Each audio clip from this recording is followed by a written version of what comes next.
Il était une fois, dans une petite ferme au cœur de la forêt, une maman chèvre qui vivait heureuse avec ses 7 petits chevreaux. Les 7 chevreaux étaient tous adorables, on aurait dit de petites peluches. La maman chèvre, comme toutes les mamans, aimait ses petits de tout son cœur. Elle les protégeait des animaux sauvages de la forêt. Un jour, avant de quitter la maison pour aller chercher de quoi manger dans les bois, elle fit venir ses petits chevreaux auprès d'elle. « Mes chers petits, je vais dans la forêt. N'ouvrez la porte à personne. Si le loup parvenait à entrer, il ne ferait de vous qu'une bouchée. Il est très rusé. Il est capable de prendre toutes sortes de déguisements pour vous tromper. Alors, comment est-ce qu'on va le reconnaître?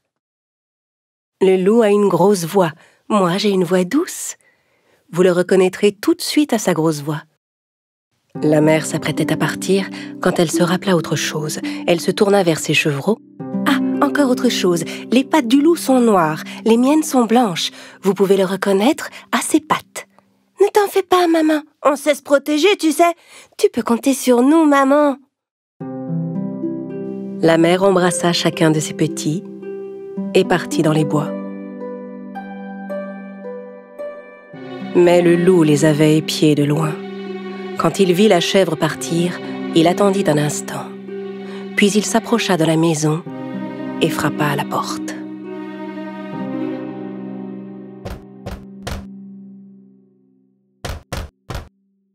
Qui est là ?»«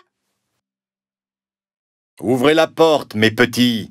C'est votre maman, je vous rapporte de la bonne nourriture. » Mais les chevreaux reconnurent immédiatement la grosse voix du loup. Sans ouvrir la porte, ils crièrent « Tu n'es pas notre mère! Sa voix est belle et douce. Toi, tu as une grosse voix. Tu es le loup, on le sait, on ne se laissera pas avoir. » Le loup était furieux de ne pas avoir réussi à duper les chevreaux. Il alla acheter un morceau de craie dans un magasin et le mangea. Avec la craie, sa voix paraissait plus douce. Il retourna à la maison des chèvres et frappa à la porte. Cette fois, le loup parla de sa plus douce voix. « Mes chers petits, ouvrez la porte, c'est moi, votre maman. Je rapporte de la forêt de la bonne nourriture pour vous tous. » En entendant la voix adoucie du loup, les petits chevreaux pensèrent qu'il s'agissait bien de leur mère cette fois-ci. Mais avant d'ouvrir la porte, l'un d'entre eux cria « Non, attendez, regardons d'abord ses pattes sous la porte. » Évidemment, quand les petits regardèrent sous la porte, ils virent les grosses pattes noires du loup. Ils s'écrièrent à nouveau sans ouvrir « On ne t'ouvrira pas la porte. Les pattes de notre mère ne sont pas noires comme les tiennes. Elles sont blanches. Tu es le méchant loup. » Encore plus en colère, le loup s'éloigna. Cette fois, il se rendit à la boulangerie. Le boulanger fut très surpris de voir le loup arriver chez lui. « Eh oui, je suis devenu végétarien. Désormais, je mange des pâtisseries. Vous auriez un peu de farine, s'il vous plaît ?» Le loup sortit de la boulangerie avec un sac de farine sous le bras. Quand il arriva près de la maison, il ouvrit le sac et versa la farine sur ses pattes. Ses pattes étaient maintenant toutes blanches. Le loup rusé vint frapper à la porte pour la 3e fois. « Mes chers petits, ouvrez la porte, c'est votre maman. Je rapporte de la forêt de la bonne nourriture pour vous. » « Montre-nous d'abord tes pattes, pour qu'on sache si tu es notre mère. » Le loup montra ses pattes couvertes de farine. Voyant les pattes toutes blanches, les chevreaux pensèrent que c'était leur mère et ouvrirent la porte. Et que virent-ils alors? Le loup se tenait là, juste devant eux. Les pauvres chevreaux ne savaient plus quoi faire. Ils se mirent à courir dans tous les sens en hurlant. « Ah! Ah! Vous perdez votre temps. Je vais tous vous attraper. Ah! » Un petit chevreau se cacha sous la table. Le 2e se glissa dans un lit. Le 3e sauta dans le poêle. Le 4e se réfugia dans un placard. Le 5e s'enferma dans l'armoire. Le 6e se cacha derrière le rideau. Et le 7e trouva refuge dans la grande horloge du salon. Mais le loup était rapide et rusé. Et il les débusqua un à un de leurs cachettes. Inutile de courir, reste là. Je vous aurai tous, ça suffit. Ah! Ah! Ah! Le seul qu'il n'avait pas trouvé était celui caché dans l'horloge. Mais comme il était rassasié, il renonça à le chercher et s'en alla. Il y avait une grande clairière à quelques mètres de la maison. Le loup alla s'allonger sous un arbre pour y faire la sieste. Il se mit à ronfler.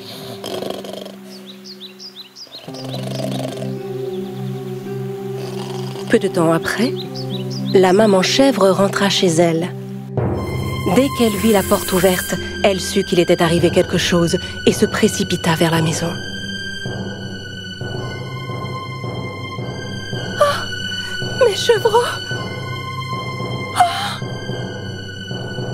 En entrant dans la maison, elle fut prise d'un choc. Les tables et les chaises étaient renversées, les rideaux arrachés, les lits sans dessus-dessous, les draps et les oreillers traînaient par terre. La mère chercha ses petits chevreaux partout, mais n'en trouva aucun. Alors elle commença à les appeler un par un. Aucun ne répondait. Quand elle appela enfin le dernier nom, elle entendit répondre une toute petite voix. « Je suis là, dans l'horloge de grand-père !» La chèvre se précipita sur l'horloge de grand-père et délivra son petit. La maman serra son chevreau contre elle. Le petit lui raconta toute l'histoire en pleurant. Le loup est venu déguisé, on a cru que c'était toi, alors on a ouvert la porte. Le loup a dévoré tous mes frères et sœurs.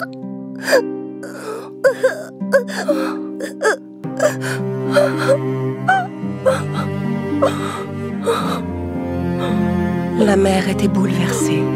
Elle pleura longuement ses petits. Puis, avec le seul enfant qui lui restait, elle sortit et se dirigea vers la clairière. Elle finit par trouver le loup qui dormait sous un arbre. Il ronflait si fort qu'il en faisait trembler les branches.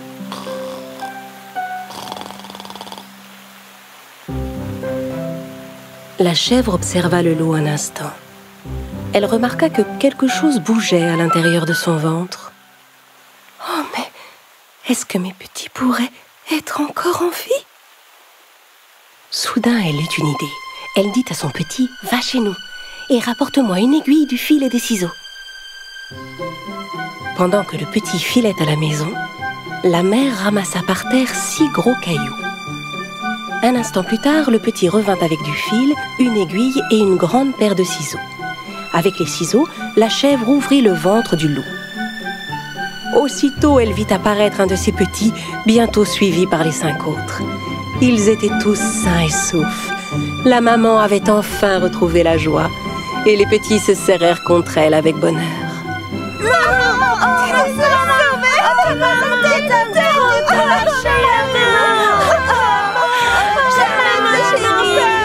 Ils étaient tous fous de joie. Mes petits chevreaux, vous êtes là. La chèvre déposa délicatement les cailloux qu'elle avait ramassés dans le ventre du loup. Puis elle recousit le ventre avec le fil et l'aiguille. Le loup dormait si profondément qu'il ne sentit rien.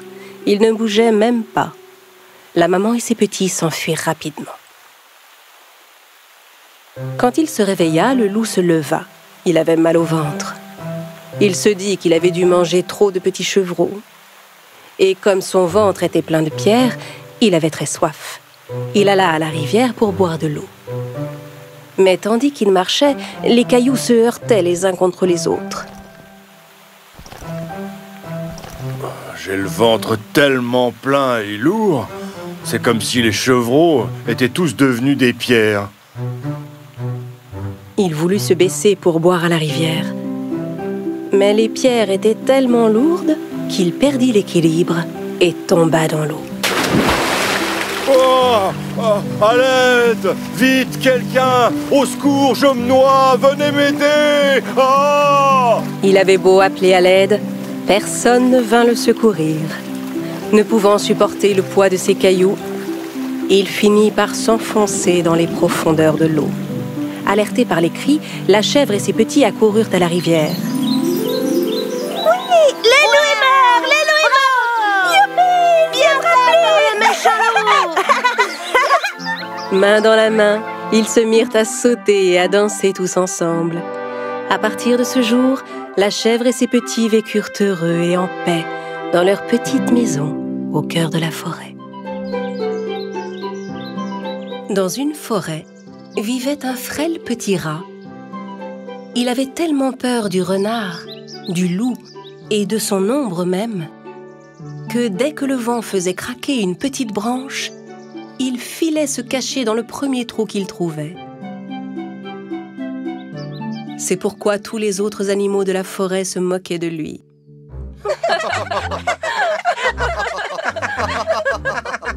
Mais quel froussard! Même le vent te fait peur. Tu es tellement peureux.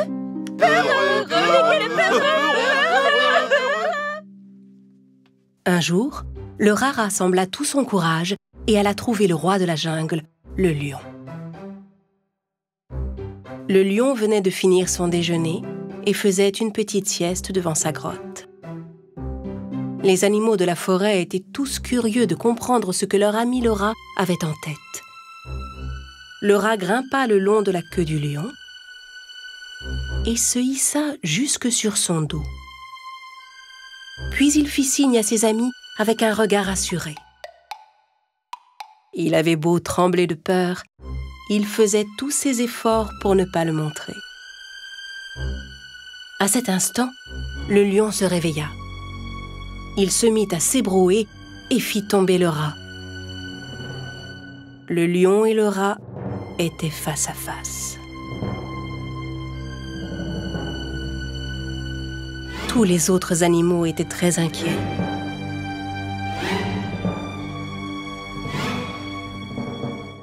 Oh non, non! Le lion va croquer le petit rat!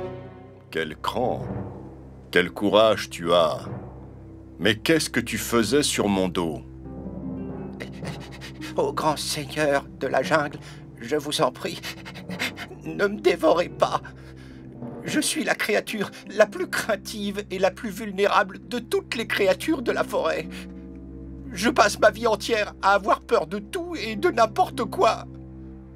Même une feuille qui tombe d'un arbre m'effraie. C'est insupportable. Je ne veux plus avoir peur. Mais vous êtes le roi. Un seul de vos rugissements suffit à faire trembler tous les autres animaux de peur. Accepteriez-vous, pour me rassurer, de me garder sous votre protection? Le lion avait écouté le rat sans rien dire. Le rat attendait sa réponse avec inquiétude.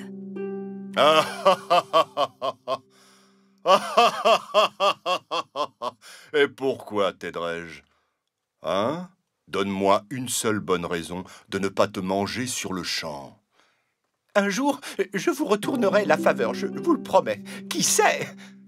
Peut-être un jour aurez-vous besoin de mon aide. Dès que le petit rat eut fini de parler, le lion poussa un terrible rugissement.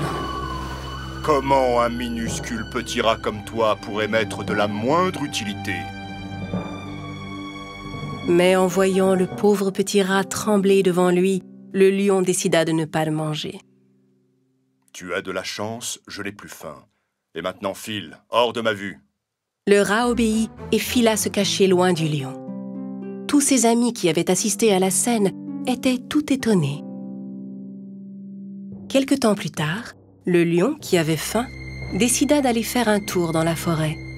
Mais il fut soudain attrapé dans un grand filet que les chasseurs avaient placé là. Suspendu dans les airs, il essaya de se débattre pour s'échapper du filet, mais il était pris au piège. Le grand roi de la forêt se sentait humilié et ne pouvait se résoudre à appeler à l'aide. De plus, si les chasseurs l'avaient entendu, il n'aurait fait qu'accourir plus vite. Ne trouvant aucune solution, il décida d'attendre. Un à un, tous les animaux de la forêt remarquèrent la présence du lion dans le filet. Mais aucun d'eux n'osa s'approcher du terrible lion.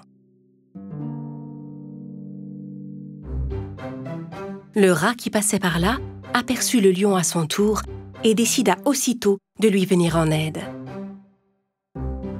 Il s'élança, sauta sur la queue du lion, grimpa jusqu'au filet et commença à ronger la corde. Au même moment, le lapin s'approcha pour le prévenir. Hé, mon ami, vite, les chasseurs arrivent. En entendant le mot « chasseur », tous les animaux qui s'étaient rassemblés s'enfuirent dans les bois en courant. Mais le rat continua de ronger la corde avec persévérance. Au bout d'un moment, le filet finit par céder et le lion fut enfin libéré. Allez, viens vite, monte sur mon dos et filons. Le rat sauta sur le dos du lion et ils s'enfuirent ensemble. Essoufflé, le lion arriva enfin devant son repère. Il se baissa pour laisser le rat descendre. Quand tu m'as dit qu'un jour je pourrais peut-être avoir besoin de ton aide, je ne t'ai pas cru. Je t'avais sous-estimé. Je m'étais dit que tu n'étais qu'un petit rat sans aucune utilité pour personne. Mais j'ai eu tort. Tu m'as sauvé la vie. Je te remercie. Oh, tout l'honneur est pour moi, mon roi. Sache que tu n'as plus à avoir peur de moi. En fait, tu n'as plus à avoir peur de rien du tout, car tu es un petit rat extrêmement courageux. Si je suis le roi de la jungle à partir de maintenant, je déclare que toi, petit rat, tu es mon courageux prince. Le lion et le rat se mirent à rire.